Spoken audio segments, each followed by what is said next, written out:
Bakunzi bahori CANAAN TV ni umunezero kandi gusubira guhura namwe ngo tuganire ijambo ry'Imana, ariko imbere ko dutangura kuganira reka tubanze dusenge.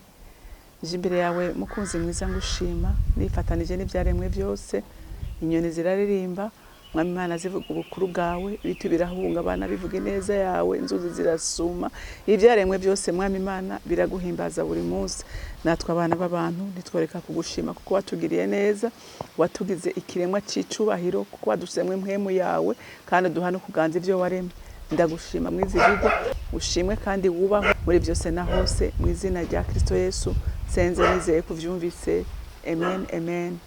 Rero ijambo Imana impaye kuganira namwe uyu munsi ni ijambo rivuga ngo imbere y'Imana ntakidashoboka.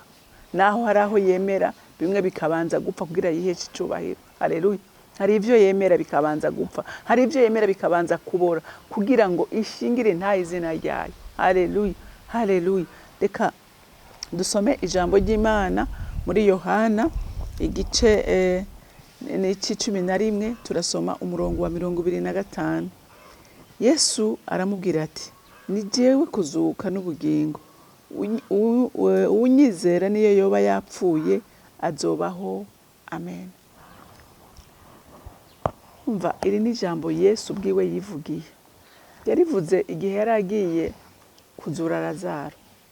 Urumva, Yesu baramutumye ko bamubwira makuru k'umukunzi wiwe Lazaro agwaye.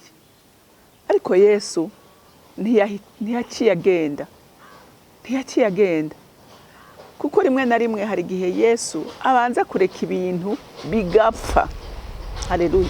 Hari igihe abanza kureka ibintu bikononekara kandi abibona, akabireka kugira ngo agire iki, yiheshe icubahiro, ndetse benshi bamwizere, benshi batahura ukuboko kwayo gukomeye. Haleluya. Imana ikabireka, ikabyihoza, ukibaza uti Imana urihe urihe ko ntakubona? Ariko Imana ibibona, ivuga ngo nzoza hamwe atanu umuntu n'umwe azonkekeranya. Yesu ngo yari yazuye umwana w'Inayini, bagiye kumuhamba, hanyuma aramuzura. Abantu ngo baravuga bankakashinga intaye, bavuga ko yakoze igitangaza, bandatereka reka nta wari yapfuye, burya bari bamutwaye ataracikana, cyangwa yari yagiye muri koma. Urumva amajambo aravugwa, ibintu biravugwa, barakekeranya ukuboko k'umwami, barakekeranya igitangaza yegeye gukora. Hama aravuga ati, aha rero ngira nemeza abayuda bamenye neza uwo ndiwe. Haleluya. Bamenye uwantumye uwo ari we, bamenye ko ari we afise ubushobozi bwo kuzura, afise ubushobozi bwo umuntu abaho cyangwa apfa, cyangwa ashobora no kuzura n'ivyapfuye. Haleluya. Ngo baramubwira ati, umukunzi wawe Lazaro aragwaye, ati none nyaruka uze kumukiza. Yesu arababwira ati, nimugende mutekane, ati ingwara siyo kumwica. Atoya, tugenda bagire batekane ntacaba. Baragenda babwira abashikiwe ati, yatubwiye umwigisha ko Lazaro ingwara agwaye atari yo kumwica, atari kugira ngo Imana yiheshe icubahiro. Baratekana baravuga ati, kwavuze n'ibyo nyene. Akanya gaheze babona musaza wabo arirambuye, agorora amaguru, aracikana. Baravuga ati, wa muntu nukunye natugiriye. Barumigwa, babona Lazaro arapfuye. Yesu arasiba umunsi wa mbere, Yesu arasiba umunsi wa kabiri, umunsi wa gatatu mba yahambwe. Ku munsi ugira kanabwira abigishwa biwe ngo nimuze tugende i Betaniya. Ati tuja gukora iki Betaniya? Ati nimuze tugende kukangura Lazaro. Ati none umuntu asinziriye birakenerwa ko turinda guhaguruka ngo tugende kumukangura? Atego, ati Lazaro yarapfuye ngo tugende ngo baragenda. Bakimubona serutse abantu, baravuga ati, wa muntu bashe, bagore bahora batwirata ko ngo barafise umukunzi wabo, barafise inshuti yabo, ateraba. Inge nkubwire muntu w'Imana, uyu munsi hariho abantu bagutwenga. Haleluya. Hariho abantu bagutwenga ngo mbega ya Mana asenga, ya Mana afukamira ijoro n'umurango iri hehe? Haleluya. Babona ibyawe byaboze, babona ibyawe byanutse, bagakekeranya Imana yaba kwita amazina. nabo barabatwenza ati yo atenga ujya araje ati mbega ubuhaje gukora iki aravuga iki kwaje yapfuye. Haleluya. Ariko nagira nkubwire muntu w'Imana, nta hantu na hamwe Yesu atashika, nta kintu na kimwe kimunanira. Haleluya. Ashoboye byose. Niho rero ngo yashika ngo Mariya arirukanka ati yo ati hewe aterega musaza wacu yarapfuye ati yuhaba ntacyo yari kuba ntiyari gupfa ati arira bose. Yesu aramubwira ati tiwe tekana. Yesu aramubwira ati ni jewe kuzuka n'ubugingo, unyizera niyo yoba yapfuye azobaho. Haleluya. Aramubwira ati kubera kuri kurarira aterega ntimwamenye niwamenye uwo mubana niwamenye uwo musangira niwamenye uwo mugendana ati jewe ndizuka n'ubuzima. Haleluya. Ati unyizera naho yoba yapfuye ndafise ububasha bwo kumuzura. Ubundi aramubwira ati rega we ntabyuzi ati ndabizi ko mwizuka rya twese tuzozuka ati we gusa gene munyereka aho mwamuhambye. Ubundi aramubwira ati reka ati rega amaze iminsi yapfuye twamuhambye haheze 4 jours ati ubu yaramaze kubora nta n'uwo kugurura imva iraduhuka. Yesu arababwira ati we tekana. Haleluya. Ngira ndakubwire muntu w'Imana, tekana.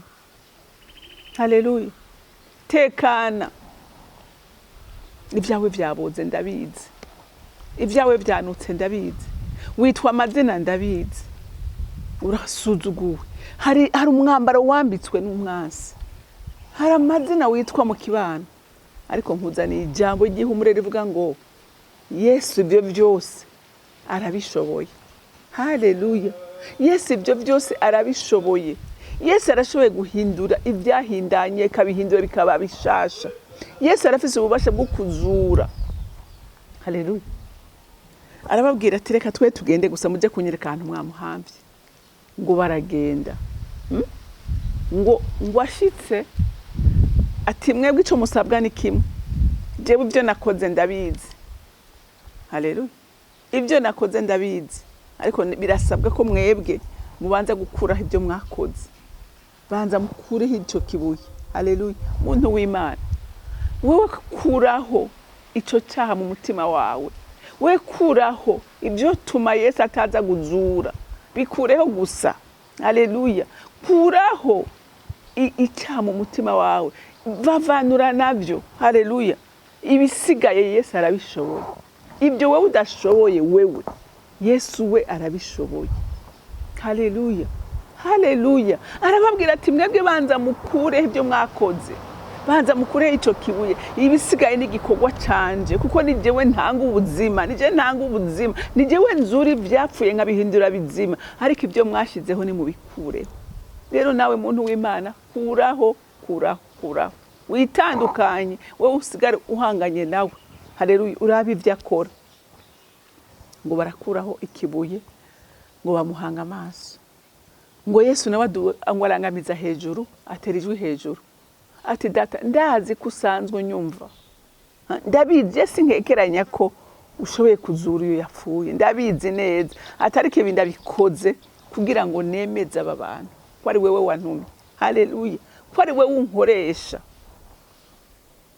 Ngo aravuga ngo Lazaro vyuka. Baje bona Lazaro ariganyije. Ariganyije ati cagagura iyo migozi mu mukure muri ico gishuka mwamuhambyemo. Lazaro amuhaba ari muzima. Rero nawe muntu w'Imana, kuraho ibyo washizeho. Ibindi Yesu ni wavyikoreye kuko ni wabizi gituma yabikoze gutyo. Haleluya. Nahawe ho gukuraho ibyo ubwirizwa gukuraho. Hanyuma kandi kindi womenya, Yesu ari gihe yemera ibintu bikagushikako, atarukwa kwanse. Haleluya. Atarukwa kwanse, ariko ari kugira ngo yiheshe icubahiro. Haleluya. Kuko burya abantu b'Imana ibitangaza n'ibyo batizera. Nicyo batizera. Ubundi umuntu yamaze kumenyana na Kristo vy'ukuri, ntabakeneye kuvuga ngo Mana nkorera iki kugira ndagusenge, nkorera iki kugira ngo ndagushime, nkorera iki kugira ngo nkore ibi n'ibi n'ibi. Oya. Warashima Imana, akamenya neza ko icyo Imana yateguye gukora ata kintu na kimwe gishobora kugihagarika. Haleluya. Kuko murumva ko na Yesu ubwiwe yivugiye ati ndaguhamagaye kugira ngo aba batizera batakuzi bamenye uwo ndiwe, bamenye ko natumwe nawe. Haleluya. Rero niba ubona uyu munsi hari ibyawe byapfuye, kuraho ikibuye, kuraho icyaha muri wewe, hama ibisigaye urindire gukora kw'Imana. Imana ntizoreka kubikora kuko izobikora kugira ngo yiheshe icubahiro, kuko ivuga ngo sinshobora guhemukira abandi. Haleluya. Ikavuga ngo nta mavi yafukamiye azokwigera amaramara, kandi nta n'uwunkorera ngo yikorere amaboko. Rero ntizokwikorera amaboko ni waba uri umukunzi wa Kristo. Imana rero yo mwijuru ibampezagirire. Mugira umunsi mwiza. Uri mwiza Mana kandi uratangaje. We ntuzi guhemuka kandi ntuzi kubesha. Ibyo wavuze n'ibyo wasezeranye urabikora, kuko ntawe utiri inkomezi, ntawe utiri ijambo. Ijambo ni iryawe, ubushobozi ni ubwawe, kandi ubukoresha mu gihe cyose ubwombeye. Rero ndagushimiye mukunzi mwiza ko nibyo tubona nk'imisozi imbere yacu, hari igitondo kimwe tuzobona bitembagaye tugashima Imana. Ndagushimiye, icyubahiro cyose kibi cyawe, mu izina ryawe ryera Yesu Kristo umwami wanje, senze nizeye kuvyumvise. Amen, amen. Mwarahezagiwe.